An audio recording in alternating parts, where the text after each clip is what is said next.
Hi everyone, welcome to the Oak Hill Industrial Railroad. Let's do some switching. Well, good morning everybody.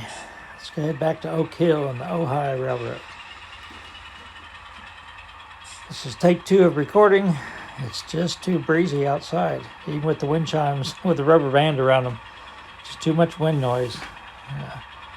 It's been the windiest stretch of months I can remember.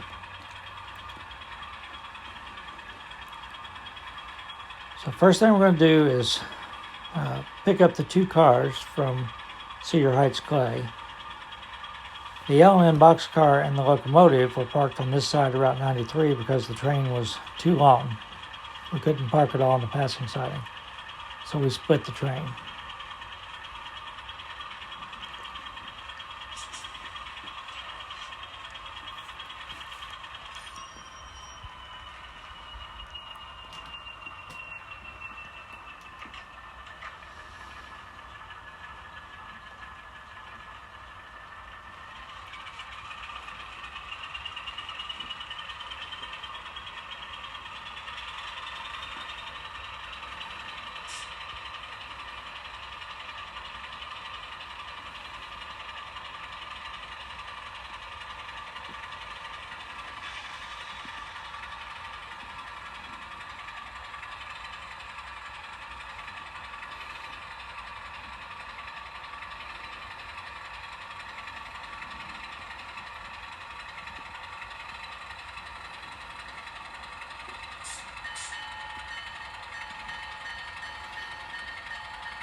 Been working on the Garden Railroad.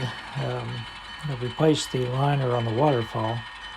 Slowly working the rocks back in, and then I can replace the bridge over the waterfall for the upper loop. I can get that thing running. So one of these weekends, you're going to get an operations video from the Garden Railroad. A little bit of variety.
If you notice the top of the Union Pacific car, it's got a little bit of spilled clay on it.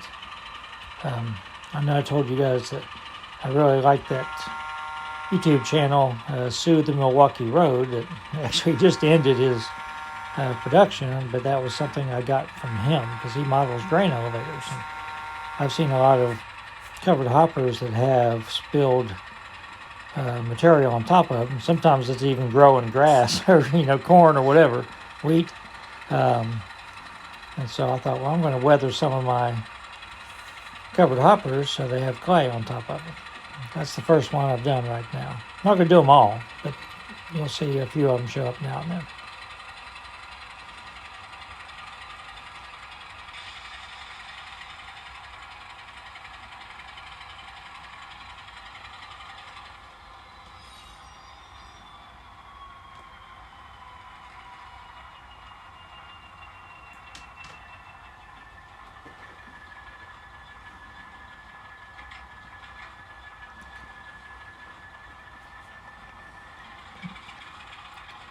So the L&N boxcar is going to go into spot 1.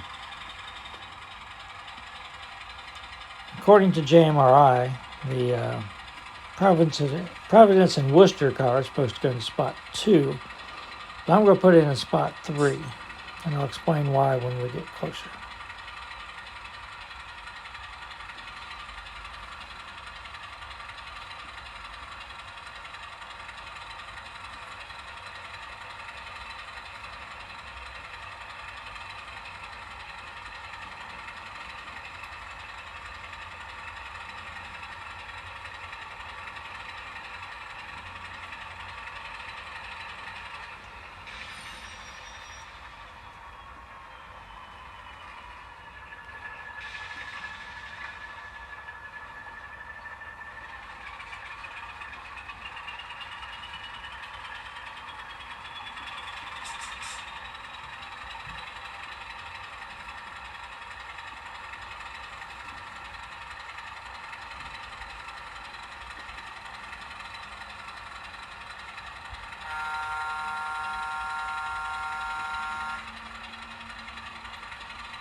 As you can see, the OHI locomotive runs just as slow and steady as it always has.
So Cedar Heights Clay has been around for a while, and when it was built, 40-foot boxcars were the norm. So they put the doors on the side of the building 40 feet apart. Now that spur would hold, probably, 5 or 6 boxcars at one time. So if I put the two 50-footers in spot 1 and 2, one of the doors won't line up. And I've just been doing it that way for a while. And to be honest, they probably had like a front end loader. They could move the cars 10 feet if they needed to. But I decided to do something different this time. So I'm going to put the Providence and Worcester car in spot 3, uncouple the L&N car, and move it up to spot 1 so the doors line up. Again, it's not what JMRI says, but I'm not going to be a slave to JMRI. If it makes sense to me, I'm going to go ahead and make the change.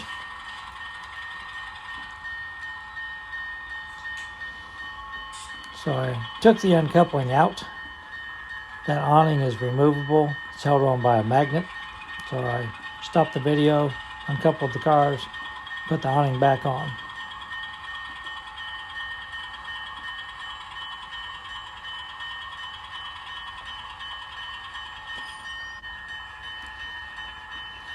And you're going to see the light go out on the locomotive here in just a second. It did stall going over this diamond. That was one of my fears, of having this Atlas diamond with all the plastic on it, with a short wheelbase locomotive. I've never had a problem with it before, but if you notice, if you remember, the locomotive was always facing the other way before. So after this session, I'm going to turn the locomotive around and see if that fixes the problem stalling on that diamond, because I never had a problem with it before. And I did clean the track after it stalled, and it still stalled. So when it gets back on the main, we're going to end the video. We'll pick up tomorrow. We'll put the 2 cars on the main on the passing siding, and we'll switch Charrington scrap. I'm also heading to Huntsville, Alabama tomorrow, so you're going to get some railfan videos in Alabama coming up. Everybody stay safe.